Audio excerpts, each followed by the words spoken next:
In recent months, we've witnessed a wave of shootings at our nation's high schools, and each new eruption of violence brings comparisons to another murderous rampage at Columbine High School in Jefferson County, Colorado. It's been 2 years since Columbine, and today, many people, especially some parents of the murdered children, still believe the worst school massacre in American history might have been avoided if the sheriff's department and the school authorities had done their jobs. We've been investigating the shootings at Columbine for the past 6 months, and tonight you'll hear new and surprising information about what happened there. Some of that information was in the sheriff's files, undisclosed, until we went to court to have it released. And some of it comes from 2 former security officials at the school district who say that 8 months before the shootings, they gave Columbine a plan which they say might have prevented the killings, a plan they say the school all but ignored. You'll also hear from key figures who haven't felt comfortable speaking until now about what happened on that terrible day. On the morning of April 20th, 1999, 18-year-old Eric Harris was in the garage of his home filling duffel bags with bombs and rigging weapons in his trench coat. A few miles away, 17-year-old Dylan Klebold was preparing his own weapons. He wrote out his schedule for the day. Park cars, set car bombs for 11:18. When first bombs go off, attack. Have fun. It was a warm spring day and a lot of students were eating lunch outside. Danny Rohrbaugh, a freshman, was outside with some friends. It was 11:19. For the next few minutes, the students in the cafeteria heard gunfire. As a school security camera recorded them, some of those students looked out to see Danny lying dead on the sidewalk. He'd been shot 3 times. The attack on Columbine had begun. When the shooting started, teacher Rich Long was working in the library. The assistant librarian tapped me on the shoulder and she said, "You know, Rich, I would like you to come and look at this because I don't know if it's real." We went to the window. I saw Dylan with a gun in his hand and it was smoking, and I could see Eric firing some shots, and I turned to her and I said, "This is very real." At 11:22, as students hid under tables, a cafeteria worker was already on the phone with a 911 operator. So far they're outside. I know there's one kid that's been shot, and there's still shots going on. Shots fired, one down. I said, "We've got to get up and get out of here." Maybe 5, 10 kids followed me out that front door down to the first landing of the cafeteria area. That's when the kids that were hiding under the tables started streaming towards me, 300 to 400 kids. Just outside the cafeteria, Harris and Klebold had killed 2 students and wounded 6 more. Then they turned away from their victims and headed for the school's west entrance. An art teacher, Patty Nielsen, was on hall duty just inside the west doors when she saw Eric Harris. He looked at us, smiled, and shot. I was grazed by a bullet in my shoulder. But he looked right at you and smiled. Yeah. And shot. Yeah. As the gunman headed into the school, business teacher and coach Dave Sanders rushed through the cafeteria, telling the remaining students to stay down. Then he headed upstairs to warn others.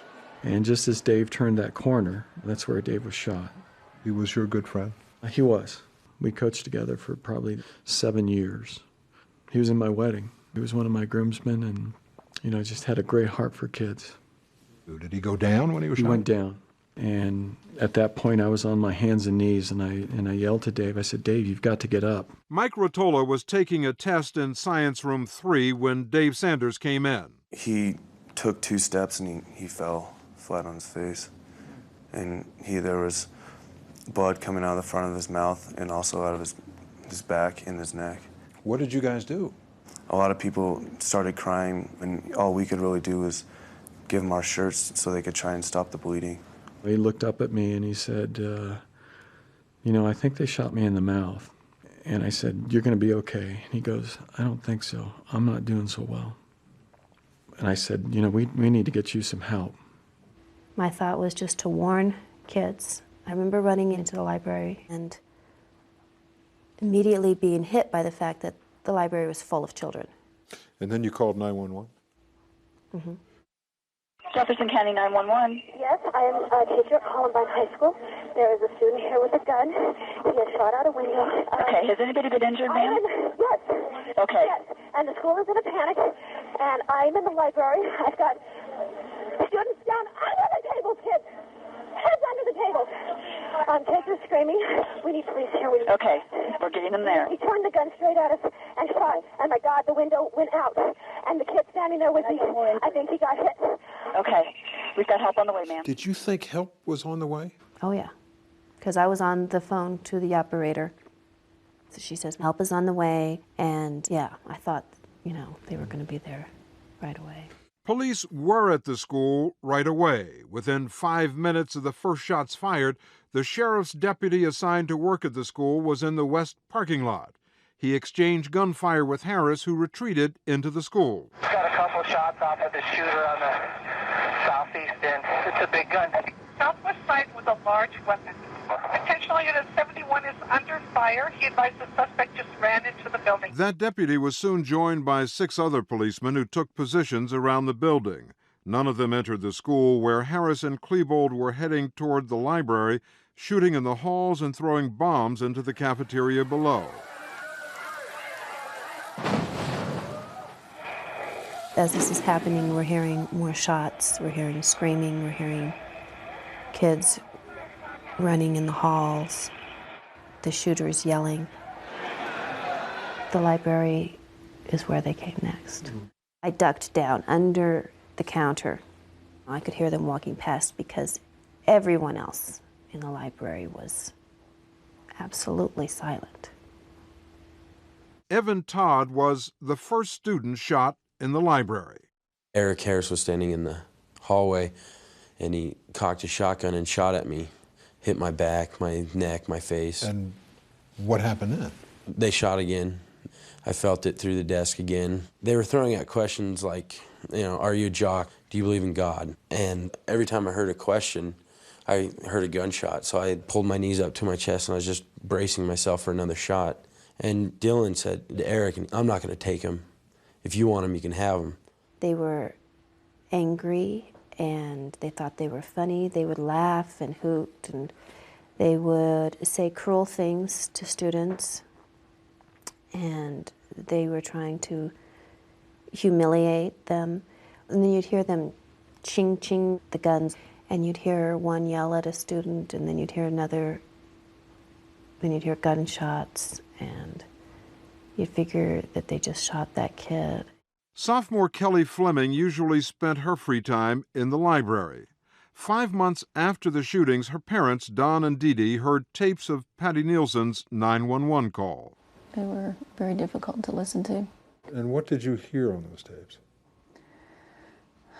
Terror, complete horror. Okay. Oh, God. Stay on the line with me. Oh, God.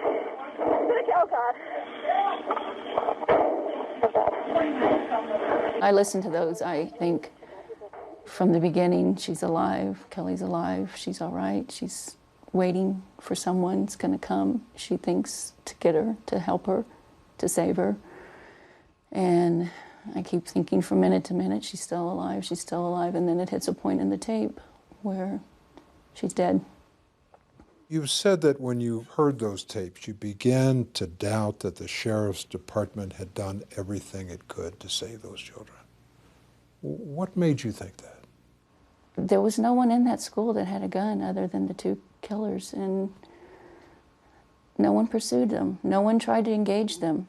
And in essence, they chased them into the school and then let them just kill at will, knowing that they were killing. For almost 20 minutes, she waited. 20 minutes, that's a long time for someone to have the opportunity to come in and make a difference. I've set my timer and sat in my kitchen, ticking off how long that is. It's an incredibly long time. I'm yet to be convinced that something could not have been done in that length of time. Lauren Townsend, the class valedictorian, was also studying in the library that day. She played on the volleyball team, coached by her mother, Dawn Anna. Lauren respected authority.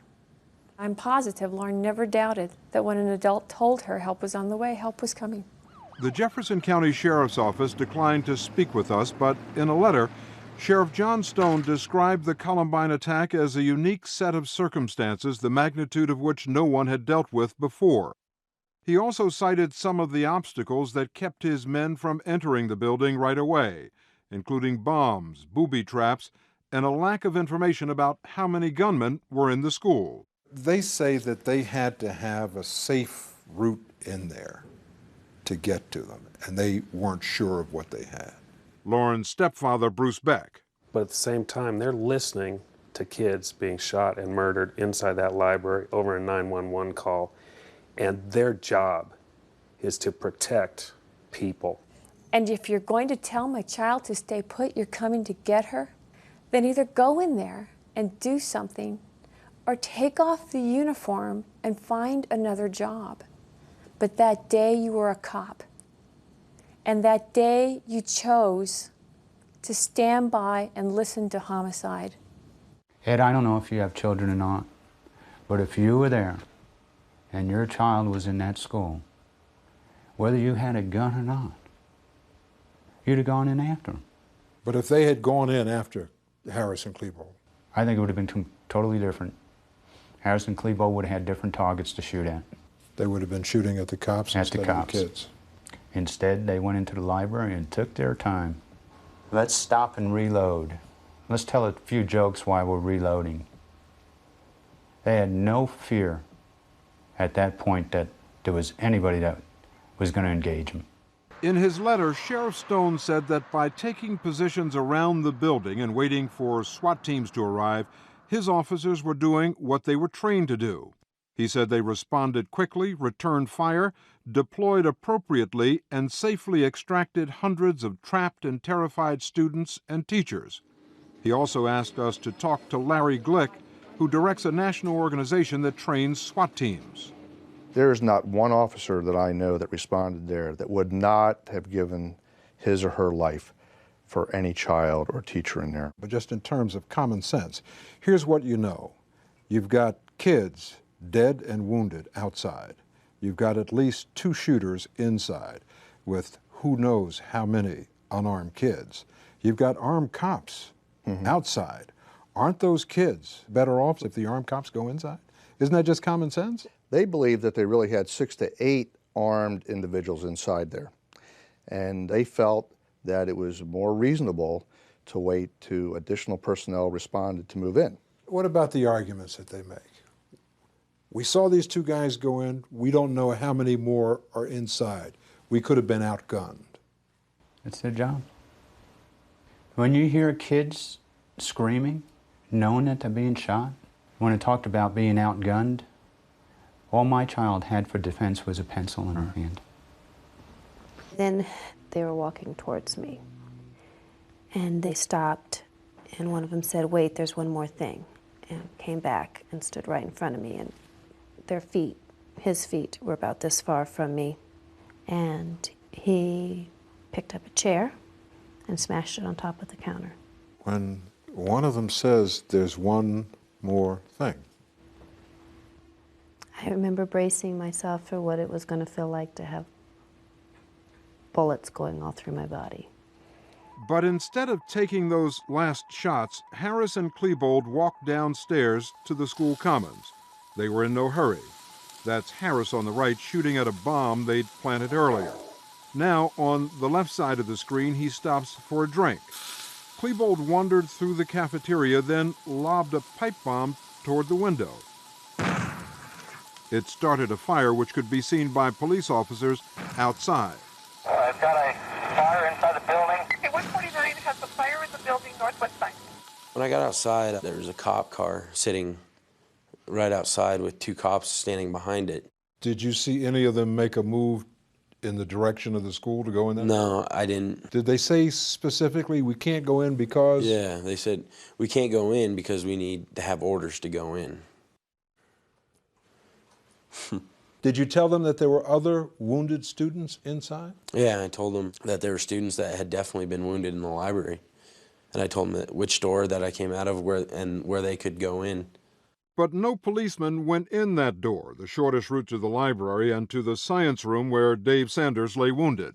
When Evan Todd came out that door, there were at least 20 police officers surrounding the school. But by the time the first SWAT team was assembled and geared up to enter the building, it was 12:06, 47 minutes after the shooting had begun.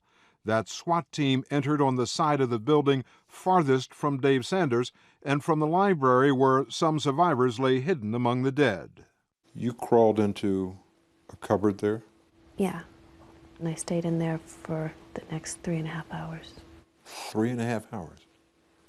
And what do you hear going on outside? Gunshots, bombs, helicopters, sirens, breaking glass. And I remember thinking that they were just kids. I knew they were kids. And thinking, come on, they ought to be able to take them down, you know? But at noon, Harris and Klebold were still roaming the school armed with enough ammunition to kill many more students. At least 75 police officers were outside when the gunman decided to head back upstairs and commit suicide. But the crisis didn't end with Harris and Klebold's suicides. In a moment, the hours that followed and the rescue that never happened.